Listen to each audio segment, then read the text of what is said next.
used to think hell only existed in the Bible. But no, I lived in it for the first 18 years of my life. And the devil took the form of a younger brother, with a fake smile and the kind of eyes my mother always called angel. If anyone ever asked me why I don't believe in the idea that family is where you belong, this is my answer. There's nothing scarier than a family that knows how to hide cruelty under a mask of love. Especially when you're the only one in the house seen as a burden. I was the eldest child in a middle-class family in Wisconsin, USA. I was born 3 years before Levi, my younger brother. But from the day he cried for the first time, I became a shadow in my own home. My mother always said Levi was sensitive and needed special attention. Every time he cried, whether from tripping or breaking his own toys and blaming me, I was dragged into the living room to have a talk. In my house, having a talk meant my mother would scream until her throat was raw, while I stood there, hands clenched, trying not to cry. Levi was a master manipulator. He knew how to cry on cue, when to bow his head and fake remorse, and most importantly, he knew exactly who was backing him. I still remember clearly my 12th birthday. Levi deliberately ruined the custom birthday cake my mom had ordered. When I screamed in frustration, my mom didn't ask what happened. She just slapped me and coldly said, "You're a big girl now, don't be so selfish, your brother's still little." Things like that happened so often, I stopped being surprised. I used to have a cat named Ginger, the only little soul in the house I ever felt close to. And one afternoon, I came home from school to find Ginger locked inside the washing machine. She was alive, but so terrified she wouldn't come near anyone anymore. I knew who did it, Levi giggled while I cried, and when I screamed that he was a monster, my mother stepped in front of him and growled, "If you say something like that again, I'll send you to juvenile detention." My father, he didn't say a word. He was there in the house, but almost invisible. The way he shrugged, turned on the TV, and walked away while I begged to be heard, hurt more than any slap. To him, Levi was the son he always wanted. I was just the troublesome daughter.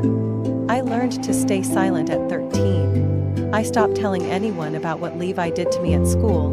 I hid my journals under the mattress, and I started staying up late just to avoid spending time in the living room with everyone else. Levi only got worse as he grew older. He smashed my phone because he didn't like the case color, told his friends I was a weirdo who talked to herself, and worst of all, he dated my best friend. And when she chose to believe his sweet lies over 5 years of friendship, I realized, to most people, I'd always be the one easiest to leave behind. I'm not sure when I started to hate Levi, but I remember exactly when I started to hate myself. It was the night I begged my mother not to hit me for breaking a vase, even though it was Levi who kicked it over during a tantrum. My mother stood in the middle of the house, holding a broom, and said, "If you won't take responsibility, then don't bother eating dinner." I went to bed hungry. Levi got 2 servings because he's growing. I knew I had to escape that place, but how do you escape when the whole world thinks you live in a perfect family? I didn't think life could get worse than being the leftover in your own home. Then came 2020. The COVID-19 pandemic swept across America like a never-ending nightmare. And I, like millions of others, became a victim of a free fall.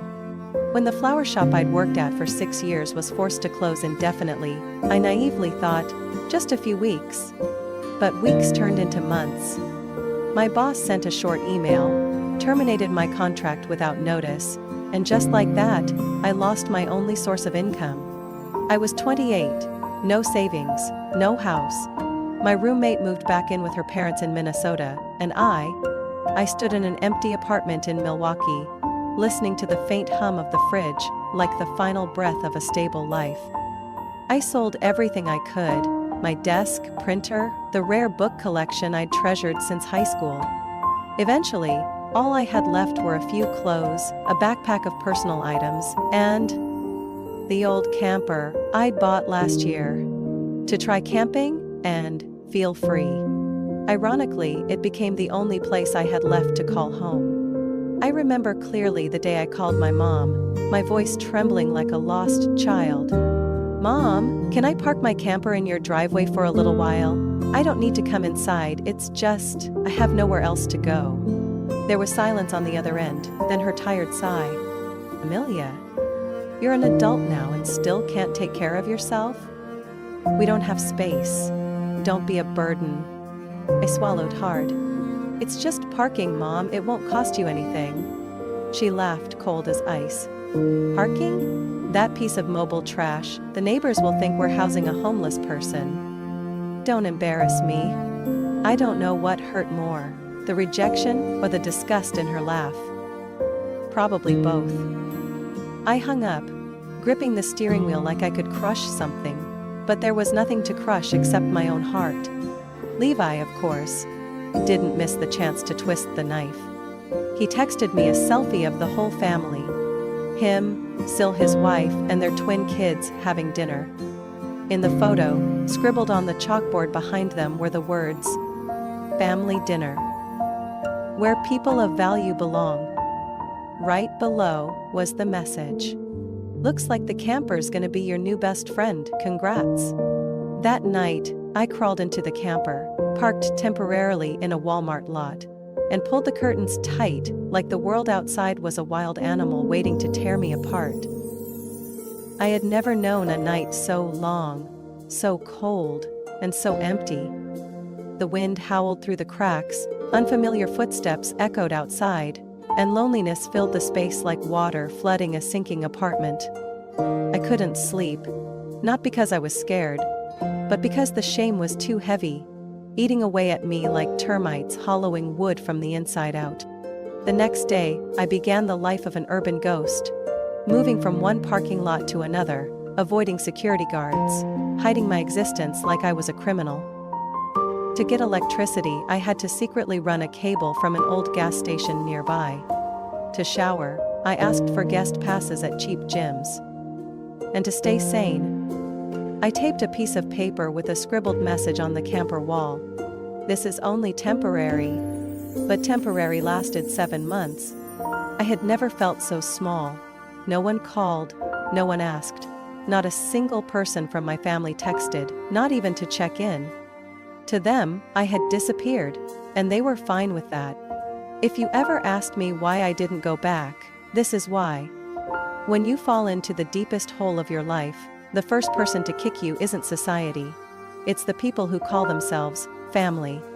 There were mornings I woke up in the old camper, drenched in sweat from the suffocating summer heat, my throat dry and my head spinning after a restless night in a parking lot. There were winter nights I wrapped myself in 2 layers of old blankets, clutching a hot water bottle like it was the only warm thing left in a freezing life. Survival. That was all I thought about for nearly half a year. No dreams, no hopes, just survive. I learned how to secretly plug into outside outlets behind quiet stores, only charging for 3 hours at a time to avoid getting caught. I carefully found gyms with 7-day free trial policies and used different names and emails to stretch out my access to showers. I memorized which parking lots had the least patrolling at night, which public restrooms stayed clean after 9 p.m. I became a shadow drifting through the city I once proudly called home. Now, I was just a 28-year-old woman with no money, no family, and no hope. But in the middle of all that ash, a small spark began to glow. I stumbled across a job posting taped to the window of a small print company in the suburbs of Waukesha. Position: warehouse assistant, lifting, inventory, document delivery. I walked in wearing a faded jacket, a gaunt face, and dark circles under my eyes from sleepless nights. The receptionist looked me up and down, frowned, and then called the manager. 3 days later, I started working. The pay was low, the shifts were 10 hours long, and my legs felt like they were being crushed after each shift. But I didn't complain. I arrived early, worked hard, and always volunteered for extra tasks. I cleaned the warehouse, mopped the floors, even patched up a jammed loading door using scraps of wood I found at a junkyard. One afternoon, Mr. Paul, the warehouse supervisor, caught me hauling boxes after hours. He frowned. "What are you still doing here?" I told him the truth. About the camper. About how I was living behind a truck. About sleeping behind Walmart lots like a sun-faring rat. He didn't say a word, just nodded and walked away. The next morning, I was called into the office. I thought I was getting fired. But no. Mr. Paul had asked the director for permission to let me park my camper behind the company lot, near the warehouse, where it was under surveillance and had access to a power outlet. I almost burst into tears on the spot. From that day forward, I had a stable parking spot, electricity, and access to the employee restroom. Every morning, I was the first one in the warehouse. Every night, I was the last to leave the office, heading straight to the back lot, where my camper sat in the dark. But my heart had never felt brighter.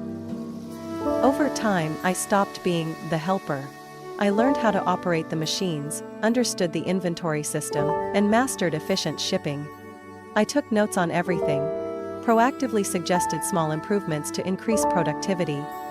Gradually, people at the company started remembering my name, not out of pity, but because they saw I earned it. After 10 months, I was promoted to team lead of the inventory group. I could hardly believe it when the director handed me the decision. I still remember what he said. "Someone like you. If you didn't break after everything you've been through, then nothing in this world can ever beat you." 1 year after getting the job, I held the keys to the first house I had ever owned. A 3-bedroom home in the outskirts of New Berlin, just a 10-minute drive from work.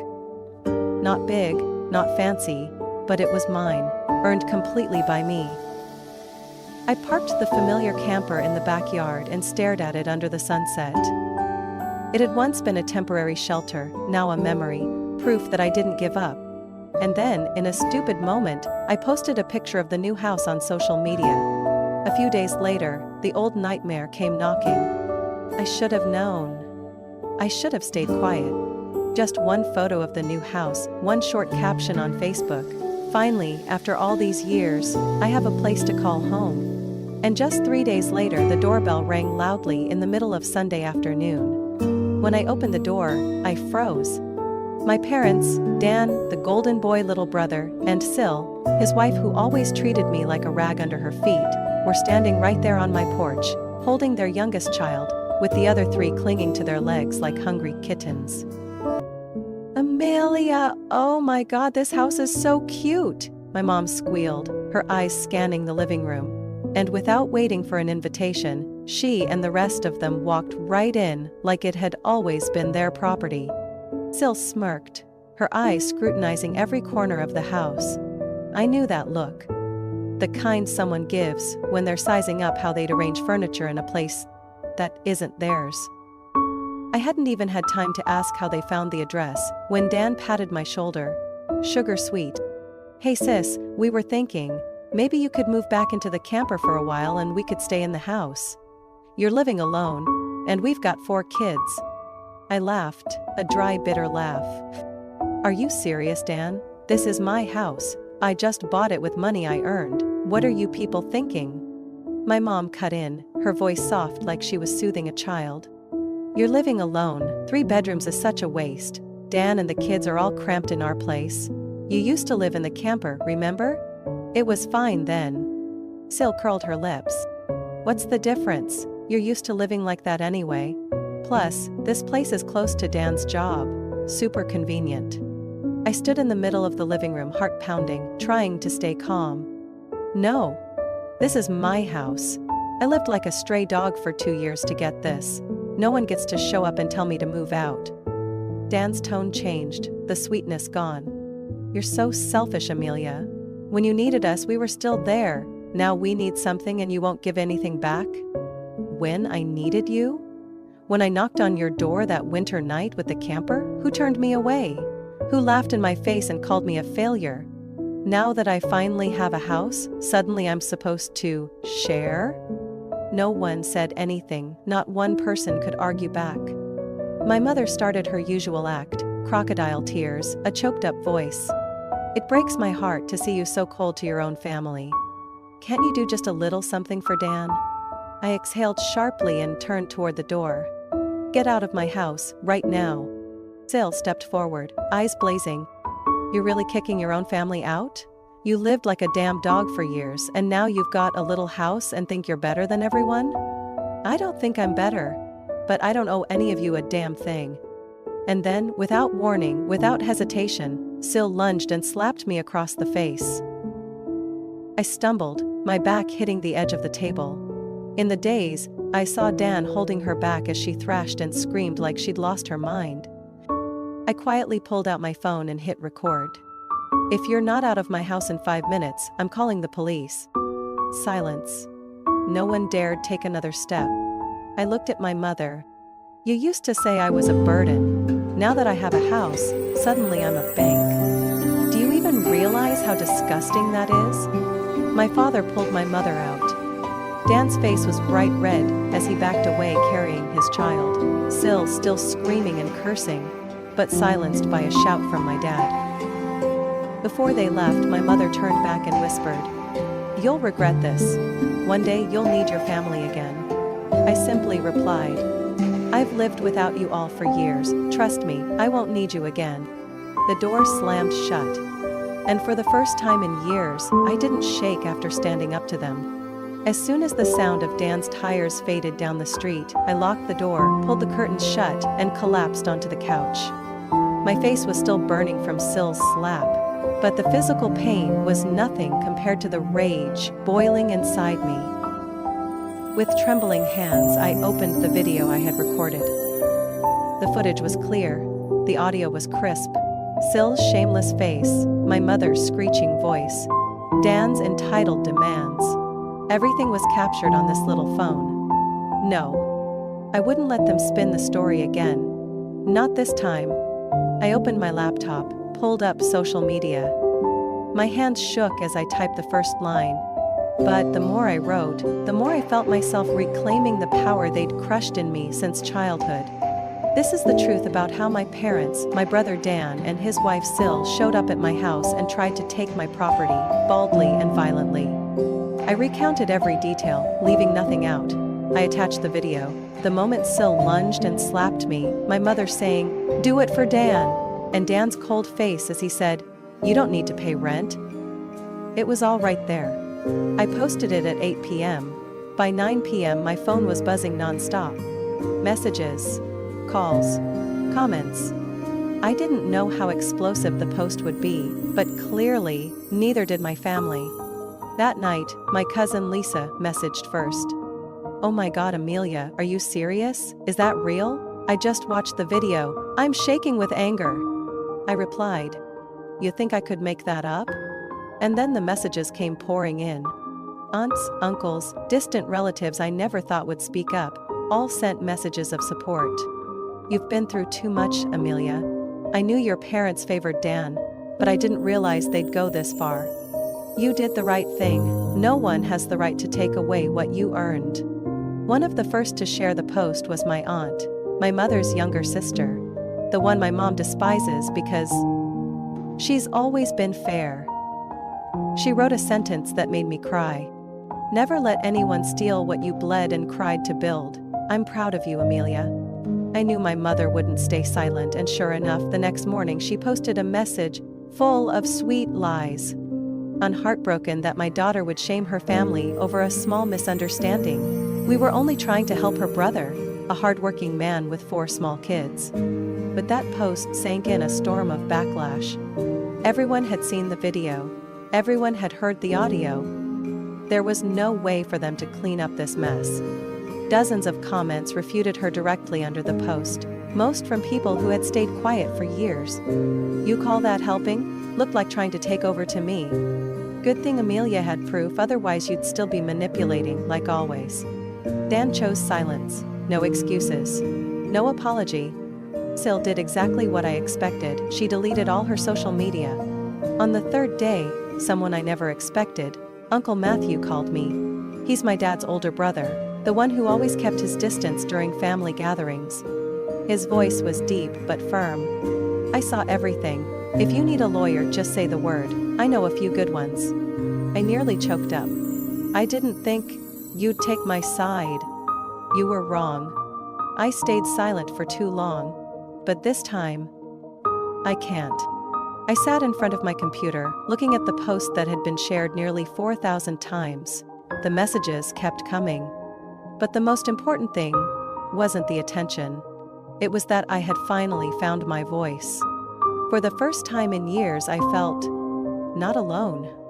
And more than anything, I knew this time they wouldn't dare come back so easily. I thought that after I exposed everything, they'd be too ashamed to show their faces. I was too naive. A week later, on Saturday morning, I came home from yoga and froze when I saw a U-Haul truck parked right in front of my house. Dane was struggling to pull a sofa toward the front door, while Sil stood in the yard, hands on her hips, glaring at me like she'd just been appointed homeowner by the president himself. I slammed the brakes. My heart thundered in my chest. "What the hell are you doing here?" I screamed, throwing open the car door. Dan looked at me, completely unfazed, as if this were all perfectly normal. "We're moving in, Amelia. You know this house is way too big for one person." Sil cut in, her voice sharp and high-pitched. "Exactly. And since Mom said you'd do the right thing, we decided to go ahead before you changed your mind." I couldn't believe what I was hearing. "You people are insane. This is my house. Who gave you the right?" Dan pulled out a stack of papers, waving them in front of me like some cheap magic trick. "We have a lease agreement, legal, signed by you." I snatched it out of his hand. One glance was all I needed. That signature wasn't mine, not even a bad copy. It was blatant forgery. I was speechless for a few seconds. My whole body trembled with rage. "You forged documents? Don't mess with me." I immediately pulled out my phone, started recording the whole scene, then dialed 911. Sil started to panic, rushing over and banging on my car window. "No, you can't do that, Amelia. We have little kids. You're tearing apart a family." I clenched my jaw, leaving the call on speaker. "If you touch my car again, I'll add vandalism to the list."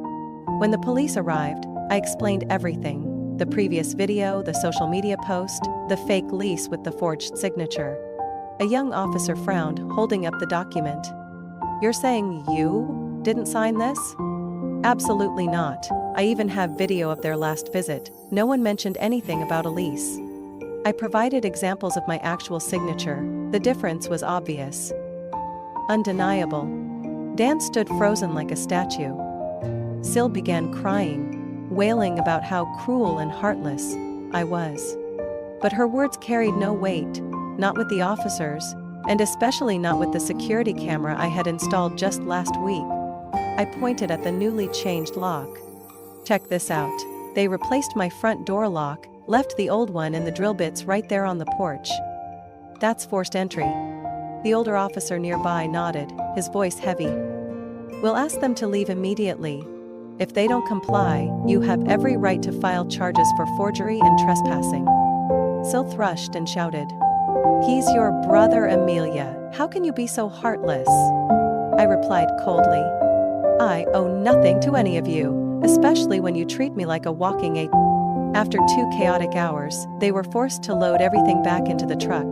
The police stood by until Dan threw the new house keys onto my lawn, and the whole crew drove off in fury.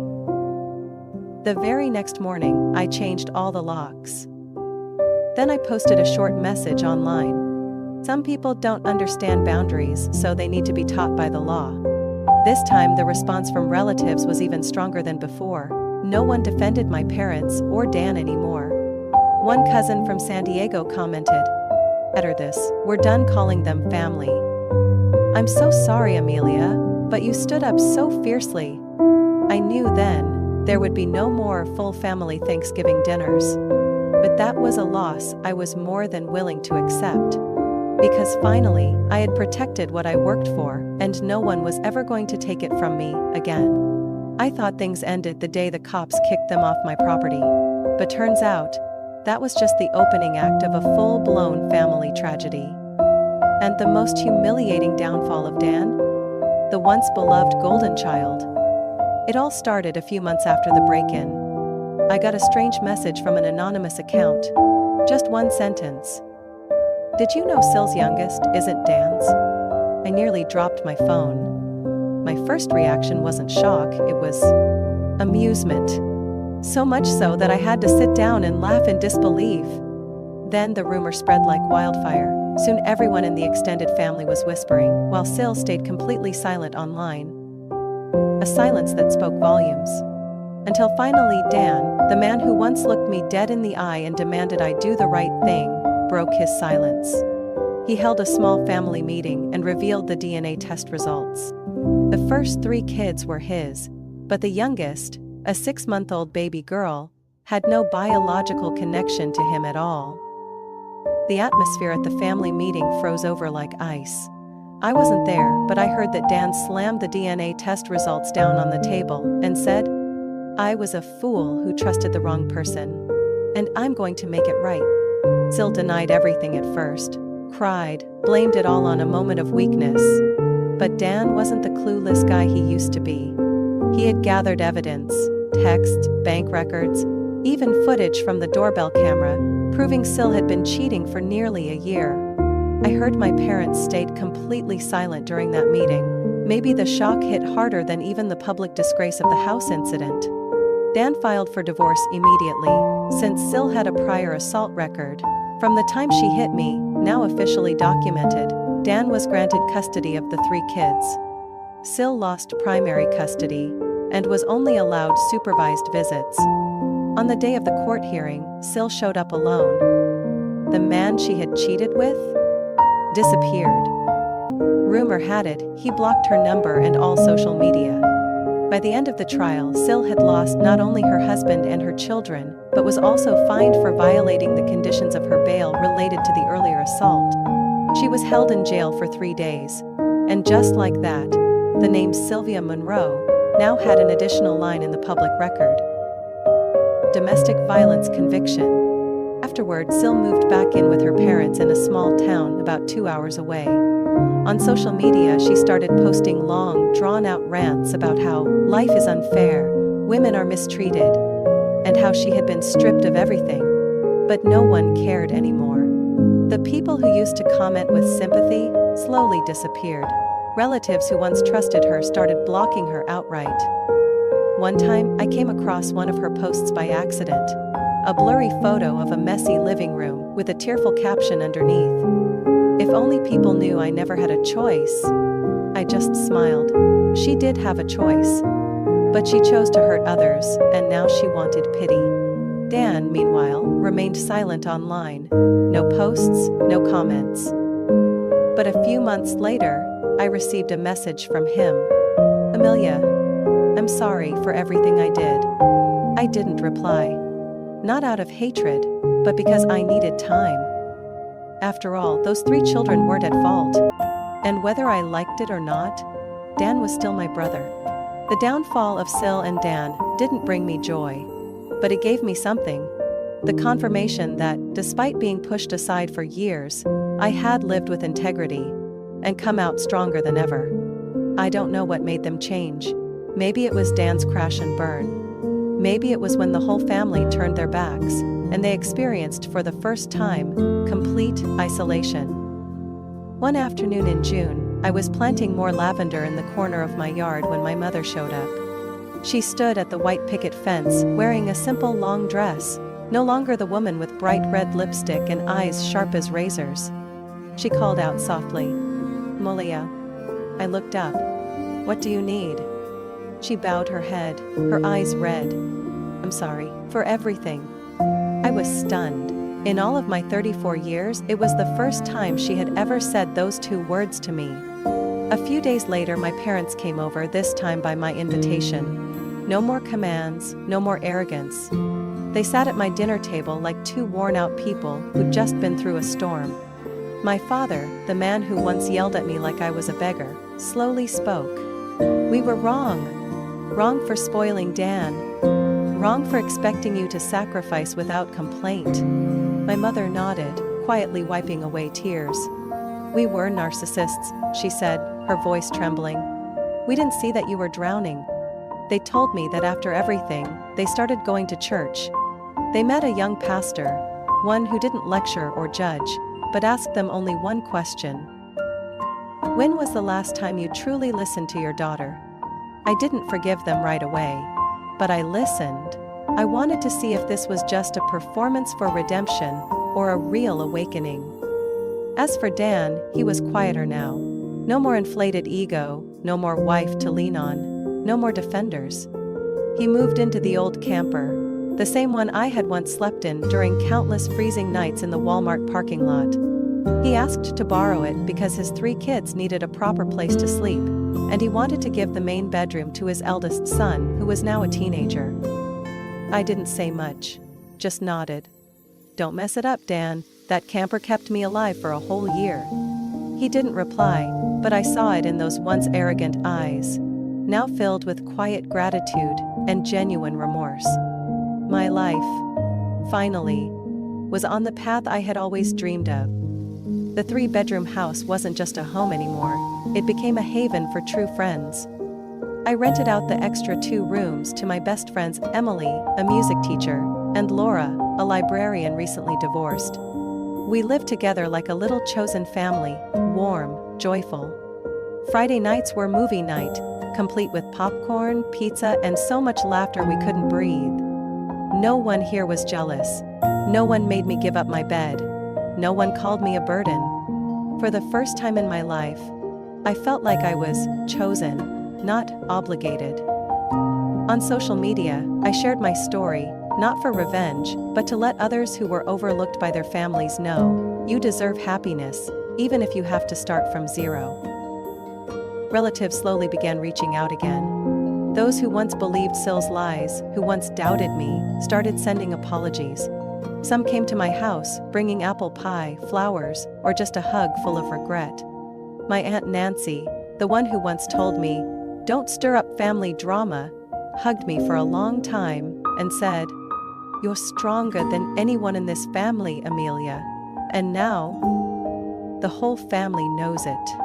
I still haven't completely forgiven, but I gave them, all of them, a chance. And most importantly, I no longer live to please anyone. I live for me. I wasn't surprised when one morning I walked outside and found my Subaru covered in raw eggs. Broken shells, gooey whites and yolks smeared across the windshield and hood. The stench spread quickly in the hot sun. The sight was both pathetic and ironic. I knew exactly who did it. No one else, but Sill. She thought throwing eggs would make me snap, lose control like she had that day in my front yard. But all I did was take out my phone, snap a photo, give a faint smile, and drive the car to the car wash. Oh, I didn't post it online, I didn't call the police, I didn't confront her. I simply didn't care. Sil can hate me. She can blame the world for everything that happened. But I no longer live in her world. I've stepped into a new chapter. Ever since Dan was granted custody of the kids after the divorce, I'd watched him change, bit by bit. The arrogance, the entitlement, the irresponsibility, gone. In their place was a man who looked confused, anxious, and genuinely trying. I saw him taking the kids to school every morning, patiently waiting while they picked out clothes, tied their shoes, packed their lunches. He didn't yell anymore. He didn't blame others. Every time he saw me, Dan just gave a small nod, his silent way of saying thank you. I still kept my house, still tended my garden, still hosted backyard BBQ nights with friends. And most importantly, I held on to my inner peace. I no longer held hatred. I used to think I'd never get over the anger. Toward my parents, toward Dan, toward Sil, and even toward myself for staying silent so long. But one day, as I sat watching old recordings, videos of shouting, insults, violence, I just felt tired. I didn't want to carry it all anymore. I didn't need revenge to prove anything. The peace I now lived in, that was already the clearest victory. And then, something I didn't expect happened. I began to feel love for my nieces and nephew. At first I kept my distance. I was afraid I'd grow too attached and end up getting pulled back into family manipulation. But those kids, they were just young souls, needing a safe place. One Saturday evening, Dan brought them over for pizza. The youngest, Ellie, hugged me tightly and whispered, "Aunt Amelia, I like your house. It feels warmer than ours." I pulled her into my arms. My heart melted.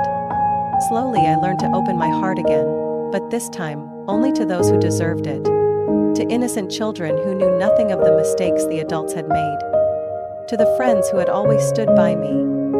Not for gain, not because of blood.